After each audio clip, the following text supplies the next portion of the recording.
Hi friends, எல்லாம் என்ன பண்ணுறீங்க? இன்றைக்கி பாருங்கள், நாங்கள் ஊருக்கு வந்திருக்கோம். ஸோ ஏர்லிங் மார்னிங்கே மயிலில் ரொம்ப ஜாலியாக இருக்குது. அதை பார்த்து நாங்களும் ஜாலியாக இருந்தோம். இப்போ பாருங்கள், இது வந்து மாங்காய் மரம் இம்போர்ட் பண்ணியிருக்கோம் இதுலேருந்து. அது வந்து ப்ரௌனிஷ் கலரில் இருக்குது இலை, அது போல் தான் காயும் ப்ரௌனிஷ் கலரில் இருக்கும். இப்போ பாருங்கள், இப்போ தான் நாங்கள் தென்னை மரமே வச்சுருக்கோம். இன்னொரு 10 வருஷத்துல நல்ல பெரிய மரமாக வந்துடும். இது வந்து இது என்ன மரம்னு பார்த்தீங்கன்னா கசகசா மரம். கசகசா மரம்னா அந்த இப்போ தான் பிஞ்சு விட்டு இது வந்திருக்கு பூவெல்லாம். அந்த பழம் வந்து நீங்கள் சாப்பிடும்போது நல்லா டேஸ்ட்டாக இருக்கும். ஆனால் உள்ளே வந்து அந்த கசகசா மாதிரியே இருக்கும்.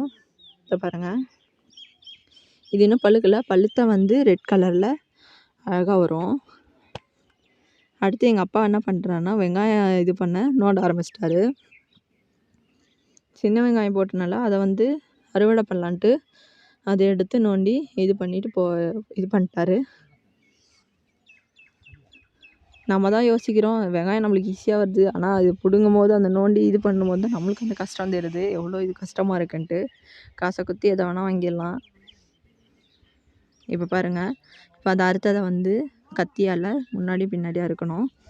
அப்போ தான் நம்மளுக்கு வெங்காயம் இதுவாகும். விவசாயிங்களாம் இப்போ தான் தெரியுது எங்களோட கஷ்டம், விவசாயிகளும் எவ்வளோ பாவம்ன்ட்டு.